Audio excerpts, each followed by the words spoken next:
IBPS, RRB, scale 2, scale 3 preparation करने वाले बहुत सारे एस्पिरेंट्स के मन में यही सवाल रहता है कि कैसे कम समय में और अपने हेक्टिक ऑफिशियल शेड्यूल में टाइम निकाल कर आरआरबी, स्केल 2, स्केल 3 की तैयारी किया जाए। कंपटीशन धीरे-धीरे बढ़ रहा है, लैटरल एंट्री में भी बढ़ रहा है, स्पेशली नॉलेजिस्ट के आने के बाद से बहुत सारे एग्जिस्टिंग बैंकर्स लैटरल एंट्री में अपना स्कोप ढूंढ रहे हैं। तो ऐसे में समय कैसे निकाला जाए?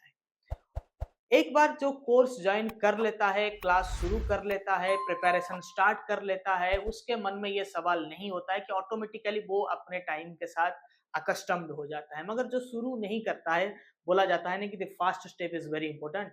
तो जो फर्स्ट स्टेप, जो प्रिपरेशन शुरू ही नहीं किया है, वो उलझा रहता है कि प्रिपरेशन करूं, स्टार्ट करूं या ना करूं। शुरू तो कर दूंगा मगर खत्म नहीं कर पाऊंगा, टाइम बाद में निकाल नहीं पाऊंगा।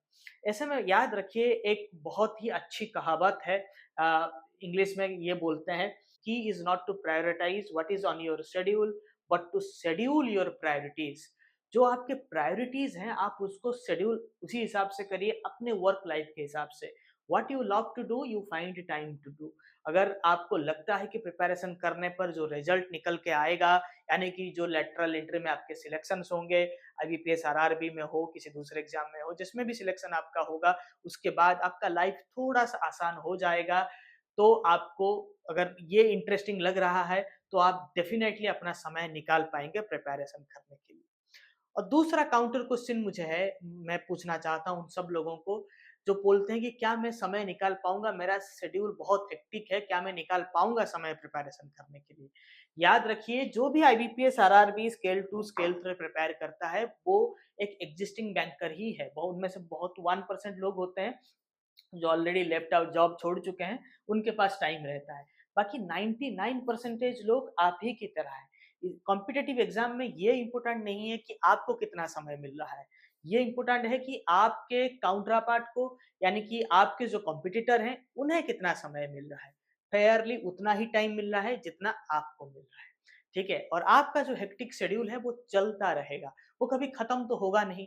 अगर इस बीच आप 2-3 घंटे पर डे नहीं निकाल पाएंगे 2 महीने के लिए, तो फिर ऐसा जॉब कैसा काम का।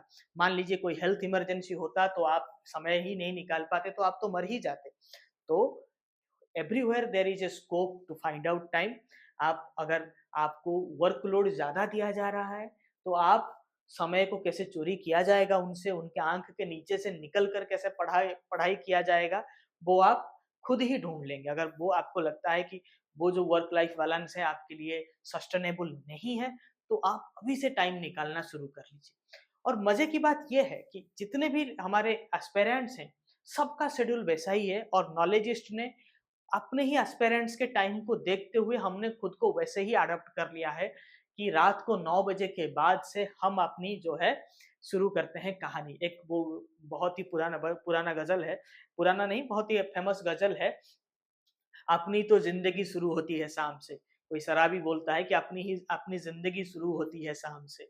ठीक है? तो वैसे ही नॉलेजिस्ट का सब कुछ जो है शाम को ही शुरू होता है। वी हैव अकस्टम्ड, और या फिर हमने एस्पिरेंट्स के समय के हिसाब से खुद को ढाल लिया है।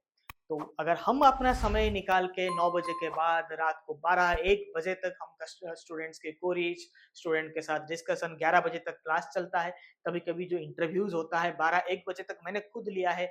सीबीओ वगैरह में इंटरव्यू, जब बहुत सारे स्टूडेंट्स थे और मैं अकेला टीचर था। अभी तो कारवां बनता गया, सब जुड़ते गए, इतने सारे फैकल्टीज आ गए हैं, नॉलेजिस्ट में इतने कंटेंट बन रहे हैं। मगर तब मैं अकेला, जब मैंने स्टार्ट किया था, तब मैं रात को 1-2 बजे तक भी इंटरव्यू लिया हूँ स्टूडेंट्स का, एस्पिरेंट्स का। तो सब कुछ संभव है। What you love to do you find time to do, I always say. तो अगर आप अभी समय नहीं निकाल पाएंगे तो समय आपको खुद ही बर्बाद कर देगा। ऐसे हेक्टिक वर्क कल्चर में आप घुट घुट कर मरने से बेहतर है समय निकालिए। और समय निकालने के बदले अगर आपको डांट पड़ता भी है, सुबह किसी दिन लेट चले भी जाते हैं, सह लीजिए, क्योंकि आपके अच्छे दिन आने वाले हैं। एक बार सिलेक्शन हो जाए तो आपके अच्छे दिन आ ही जाएंगे। With that note I end the course link, everything is in the description. Most of you are already our enrolled students. कभी कभी आप बोलते हैं कि आपको मोटिवेट करना जरूरी है, मगर याद रखिए, better work life balance, better salary से कोई ज्यादा मोटिवेशन वाला चीज नहीं है। If you are not yet motivated with a higher salary package, lateral entry ऐसा गेम है, एक बार आप ज्वाइन कर लेंगे ना, फिर दूसरे स्केल में स्विच करेंगे, क्योंकि एक ही जगह पे प्रमोशन लेके आप कहीं आगे नहीं बढ़ पाएंगे। तो 10 साल में एक प्रमोशन, 12 साल में एक प्रमोशन, ऐसे में जिंदगी की गाड़ी थम सी जाएगी। ठीक है, तो आगे बढ़िए। I am with you, the entire team of Knowledgist is with you. Similar time is allocated to everyone, so if somebody else can get selection, why not you? Thank you.